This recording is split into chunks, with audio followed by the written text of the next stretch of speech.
During a campaign stop in Allentown this week, President Trump openly questioned the voting process there, and he specifically called out that state's Democratic governor. Take a listen. The governor counts the ballots, and we're watching you, Governor, very closely in Philadelphia. We're watching you. A lot of bad things happen there with the counting of the votes. We're watching you, Governor Wolf, very closely. And Pennsylvania Governor Tom Wolf joins us this morning. Governor Wolf, you just heard the president there questioning the integrity of voting in Pennsylvania. Does that constitute voter intimidation to you, what you just heard from the president?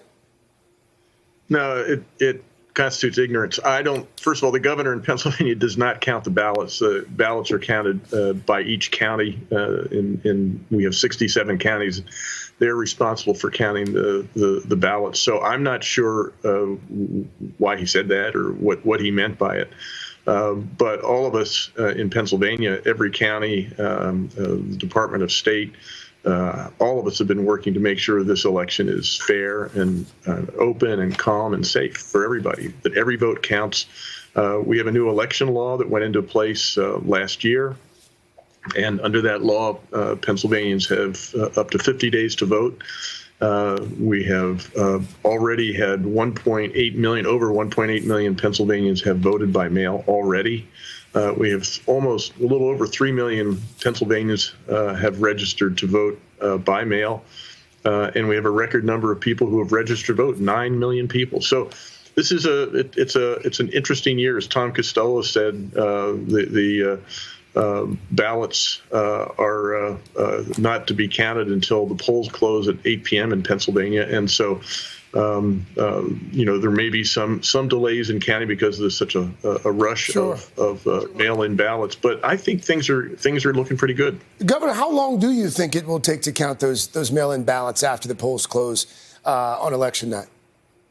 Well, it depends on the county. Again, we had a dry run of this in June with the primary. It was the first time we really tested this. And some places like Pittsburgh, Allegheny County, they were able to report late that night. Some of the other counties were a little later, but I think we learned a lot from June, and a lot of these counties, if not all of them, have invested heavily in new equipment, more people, and so they're going to be ready to do the counting and make sure that, again, every vote counts.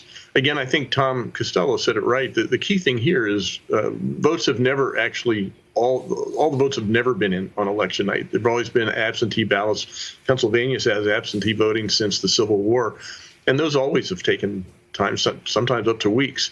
But the prognosticators are used to having, in places like Pennsylvania, people vote in person. So this year it's different, and the prognosticators are going to have to factor that in so that by 8:01 on election night, they're probably not going to be able to call the election if they're using the same algorithms they used in past elections.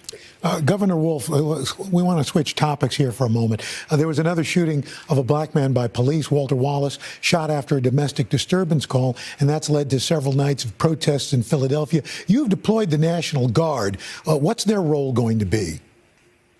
Really just to take guard buildings that might have a problem with looting. The protests have been peaceful by and large, and all of our hearts go out to the Wallace family. I mean, that was terrible, and it's part of the cycle of injustice that is so much a part of our lives these days, and that has to end. We've got to stop that.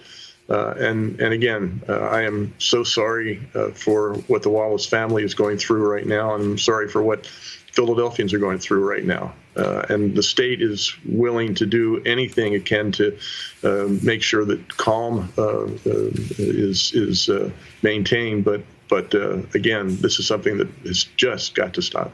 And then let's just look at the pandemic quickly. Pennsylvania, among a lot of states that are experiencing a spike. Are you prepared for the fall surge with hospital beds in both your cities and your rural communities?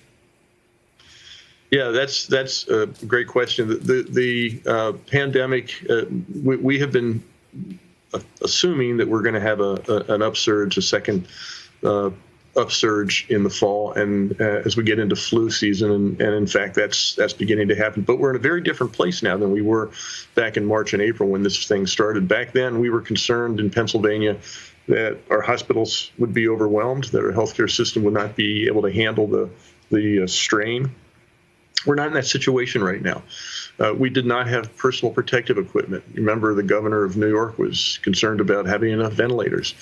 As of yesterday, we only have 100 ventilators being used for COVID patients.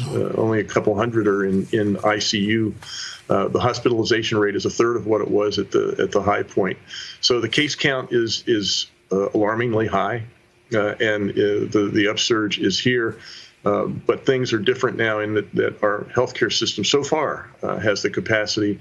They know more about the disease. They have a better ability to treat that disease.